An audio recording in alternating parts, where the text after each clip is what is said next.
महीने से ज़्यादा समय हो गया किसान आंदोलन को चलते हुए,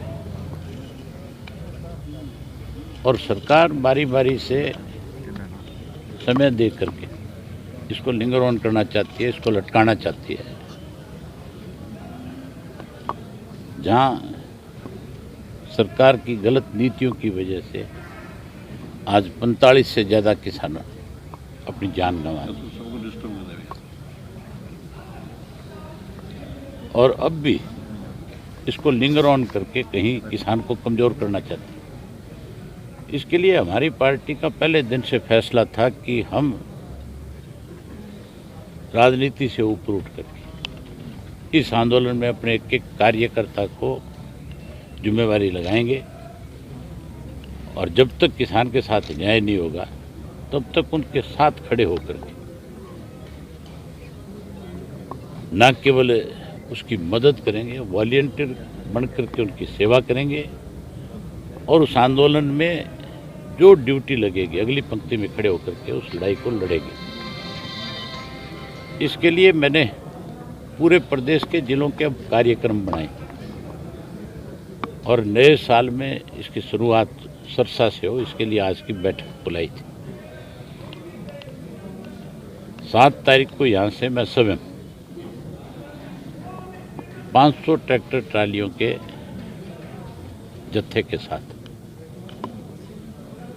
टिकरी बॉर्डर पे जाऊंगा,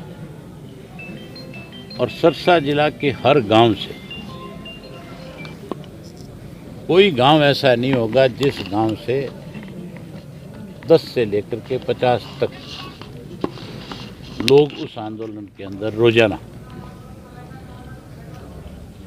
मजबूत करने के लिए, वहाँ बैठे हुए लोगों को और ज़्यादा ताकत मिले, हौसला बढ़े, उसके लिए रोजाना उनके बीच में खड़े होकर के उनकी मदद करें।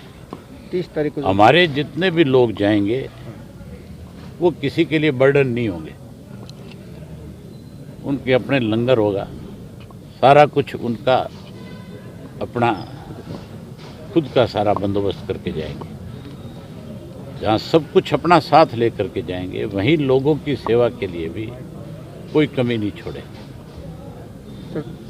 30 तारीख को जो बैठक में कहते हैं, जो पहले कल बैठक हुई थी, 2 विषयों पर सहमति बनी, आगे 4 जून बैठक की उम्मीद रखती है आपको? 2 विषयों पे बैठक की चर्चा अब तक सिर्फ देश का कृषि मंत्री कर रहे हैं। मुझे आप बताओ, किसी एक भी किसान नेता का ये बयान आया है कि हमारी किसी बात को लेकर के सरकार के साथ सहमति बनी है? कोई बयान नहीं आता। मैंने हर चैनल पे देखा है, सोशल मीडिया पे देखा है, किसान जो इसके लिए अपनी बात कहता है वो भी देखिए। सरकार जो है भ्रम पैदा कर रही है। विषय तो एक ही है अभी बात करने का, कि वो तीनों कानून जो रद्द करो, उसके बाद बातचीत करो। पहले क्या बात है? तो लिंगर ऑन कर रहे हैं, और ये जितना इसको लिंगर ऑन करने की कोशिश करेंगे, किसान की संख्या उतनी ही ज़्यादा बढ़ती जाएगी। अभी स्थानीय निकाय चुनाव है, इस पर क्या करना चाहते हैं? दिवालिया पिट गया बीजेपी का, और साथ में पिट गया उस टुकड़े टुकड़े गैंग का। पिट गया कि नहीं पिट गया? अभी तो इस चुनाव में इनकी ये हालत हुई है। चुनाव तब आएगा जो जिला परिषद का, ब्लॉक समितियों का, उनमें देखना और ज़्यादा बुरी हालत होगी। ना केवल बुरी हालत होगी, बल्कि ये किसी गांव में जा कर के अपने उम्मीदवार के पक्ष में वोट नहीं मांग सकें। इनका कोई टिकट लेने वाला नहीं मिलेगा आपको। कोई ऐसे लोग टिकट तो ले लेंगे जिन्होंने कोई लड़का नौकरी लगवाना है, जिन्होंने कोई छोटी मोटी ठगी करनी है, वो तो जाके कह देंगे भी टिकट दे दो। लेकिन वैसे कोई भी जमीर वाला आदमी इनकी टिकट नहीं लेगा। किसान के मुद्दे पर विशेष सेशन बुलाया जाना चाहिए हरियाणा सरकार को। मुझे हैरानी है भूपेंद्र सिंह हुड्डा पे। हुड्डा रोज कह देता है ये बात, सेशन बुलाओ, रोज कह देता है हमें विश्वास प्रस्ताव लाएंगे। ये काम मर गया था जब सेशन बीजेपी वाले एक प्रस्ताव लेके आए थे, जिसका इनको डट करके विरोध करना चाहिए था, जिसपे इनको वोटिंग करानी चाहिए थी, जब वहाँ लड़ना चाहिए था, तब तो छोड़ के भाग गया। तब तो बीजेपी वालों ने कोई फाइल की कोर दिखा दी, भी देख ले तेरे साथ क्या होने वाला। तब तो वहाँ से वॉकआउट करके चलाया। तब तो किसी ने पैरवी करी तो सिर्फ मैंने करी थी, और मैंने 1 घंटे तक सरकार के नाक में दम करके रखा। मेरी बात का कहीं कोई मेरी गैर हाजिरी में भी मुख्यमंत्री जवाब नहीं दे पाया। सेशन आएगा तब देख लेंगे क्या करेगा। अब तक अखबारों में ही है, इसके इलावा कहीं है तो बता दो। टोल पे जाता है, टोल पे जाने के बजाय बॉर्डर पे जाए ना, वहाँ क्यों नहीं जा रहा? बॉर्डर पे जा करके क्यों नहीं समर्थन कर रहे? इसलिए नहीं जाते कि बॉर्डर पे जाएंगे, समर्थन की बात करेंगे, लोग जूतों की माला डाल लेंगे। इसके लिए जितनी बीजेपी दोषी है उतनी कांग्रेस भी दोषी है।